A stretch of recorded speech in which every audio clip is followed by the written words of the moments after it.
अच्छी बात ये होती है कि आप हमेशा डाइट के किरदार पे बड़ा ज़ोर देते हैं, और जब भी आपसे बात की जाए किसी भी बीमारी के हवाले से तो आप उसमें डाइट में ज़रूर गाइड करते हैं। गुर्दों के आज हम क्योंकि टॉपिक डिस्कस कर रहे हैं, तो गुर्दों की बीमारी अगर किसी को हो जाती है खुदा न खास्ता, तो ऐसी कौन सी चीज़ें हैं जो खानी चाहिए और ऐसी कौन सी चीज़ें हैं जो नहीं खानी चाहिए?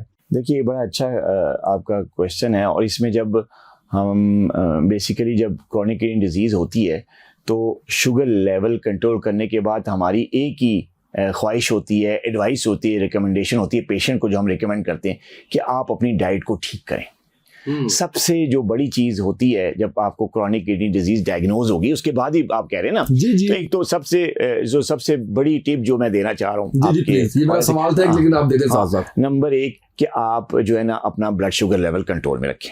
ओके, ठीक है जी, ये सबसे जरूरी। डाइट से ज़्यादा जरूरी है कि अपना शुगर लेवल कभी भी HbA1c आपका 7 से ऊपर ना जाए। आपका HbA1c हमेशा 7 से नीचे रखें, ये पहली शर्त। दूसरी शर्त इसकी ये कि अगर आप चाहते हैं किडनी डिजीज फौरन ठीक हो, जल्दी ठीक हो, आप रिवर्स में जाएं CKD, तो उसमें आपका ब्लड प्रेशर जो है 130/80 से नीचे होना चाहिए। कभी भी इस ब्लड प्रेशर को 130/80 से ऊपर ना जाने दें। मैंने रीडिंग्स बता दी आपको, इससे कम रखें। ये 2 इंपॉर्टेंट जो है कंडीशंस हैं। ये करके फिर डाइट का रोल आता है। ये 2 चीज़ें आपकी हो गई, अब डाइट पे आते हैं। अगर ये 2 चीज़ें नहीं होंगी तो डाइट बेशक आप अच्छी कर लें, आप किडनी फ्रेंडली डाइट ले लें, जैसे कि मैं जिक्र करूंगा अभी, लेकिन उसकी बेस ही खराब उसकी बेस खराब। पहले बेस को आपने स्ट्रॉन्ग करना है, और बेस आपकी किडनी डिजीज से प्रिवेंशन की तब होगी जब आपका HbA1c 7 से नीचे रहेगा हर वक्त, और जब आपका ब्लड प्रेशर 130/80 से नीचे रहेगा। ये 2 इंपॉर्टेंट कंडीशंस है। अब तीसरी बात आती है डाइट पे। सबसे पहली चीज जो अवॉइड करनी होती है, जिससे बचना होता है, वो होता है नमक। नमक कम आपने कर देना है, बल्कि उसको एलिमिनेट ही कर दें, ज्यादा बेहतर है। ठीक है, उसकी जगह कई ऐसे सॉल्ट आ गए हैं मार्केट में, जो कि जैसे वो आर्टिफिशियल स्वीटनर नहीं होते, इसी तरह आर्टिफिशियल सॉल्टिश नमक होते हैं, जिनमें सोडियम नहीं होता और वो आपको टेस्ट देते हैं। ठीक है, एक तो ये। लेकिन मैं अक्सर पेशेंट्स को कहता हूँ, बजाय किसी आर्टिफिशियल चीज पे जाने के, मैं कहता हूँ नींबू इस्तेमाल करें। आप खाना खा रहे हैं, नींबू मतलब सालन में से सॉल्ट नहीं है, आटे में सॉल्ट नहीं है, तो आप क्या करें, अपने सालन में, अपने सैलेड पे टेस्ट बनाने के लिए नींबू निचोड़ें। नींबू एक तो आपको विटामिन C देगा, आपकी इम्यूनिटी बढ़ाएगा, प्लस किडनी रिपेयर करने में बड़ा अच्छा रोल है उसका। किडनी डैमेज को रिपेयर करने में नींबू का रोल है, तो आप नींबू का इस्तेमाल करें, उससे टेस्ट नमकीन बनाएं। एक तो ये चीज़ होगी। दूसरी बड़ी चीज़ ये करनी होती है कि जो डायबिटिक पेशेंट्स होते हैं, उनको प्रोटीन डाइट जो है वो छोड़ देनी होती है। यानी आपने कोई ऐसा क्रैश डाइट प्रोग्राम जिसमें प्रोटीन हाई करके दी जाती है वेट लॉस के लिए और शुगर कंट्रोल के लिए, ऐसे किसी भी डाइट प्लान पे, किसी भी क्रैश डाइटरी जो है वो रिकमेंडेशंस पे, डाइट प्लान पे नहीं जाना चाहिए। आपको प्रोटीन्स कम से कम करनी होती हैं। ये नहीं कि आप बिल्कुल ही पीछा छुड़ा ले गोश्त से, लेकिन अपने डायबिटोलॉजिस्ट से, अपने नेफ्रोलॉजिस्ट से पूछकर आपने प्रोटीन इंटेक को बहुत रिस्ट्रिक्ट कर लेना होता है। चंद ग्राम्स की प्रोटीन आप डेली बेस पे ले सकते हैं, अदरवाइज आप नहीं ले सकते।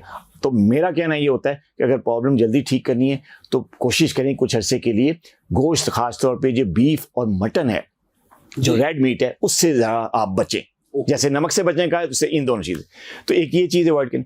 तीसरी चीज़ ये है कि आपको जो है ना अपना फिजिकली एक्टिविटी में आना होता है। वजह ये होती है, पीछे जो बैकग्राउंड रीज़न होती है, ब्लड सप्लाई का डैमेज हो रहा होता है, ब्लड सप्लाई जहाँ नहीं होती किडनी में, तो उसको करने के लिए आपको फिजिकली एक्टिविटी में आना पड़ता है। अब कुछ ऐसे फ्रूट्स हैं जिसमें पोटेशियम होता है, वो भी हम मना करते हैं। तो यानी हम कहते हैं किडनी पेशेंट्स को कि आप केला भी ना लें, और आप ऑरेंज की फैमिली जितनी भी है, सिट्रस फ्रूट की जितनी भी फैमिली है, उसको एक्सेप्ट लेमन। ओके, ठीक है, वो तो भी आप बता रहे थे कि वो ले लें, तो ये आपने नहीं लेने। तो ये 2 फ्रूट्स ऐसे हैं जैसे जिसमें केला और ये ऑरेंज जो है, या वो ऑरेंज हो गया, या मौसमी, माल्टा, संतरा सारा केस में, तो ये जरा अवॉइड करने होते हैं। एक ये चीज़ है।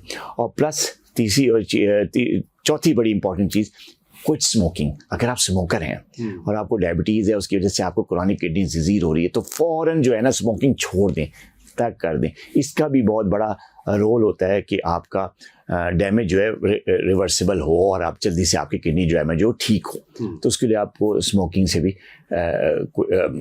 छुटकारा, मतलब फ़ौरन बंद कर दें स्मोक। और एक और चीज़ ये है कि जो चिकनाई है, फैट्स हैं, अनहेल्दी फैट्स है, जैसे ये प्रोसेस्ड ऑयल्स हैं, ये जो घी हैं, बनस्पति, इनसे आप खाना इसमें ना बनाएं। या तो देसी घी लें या फिर आप कोकोनट ऑयल का इस्तेमाल करें।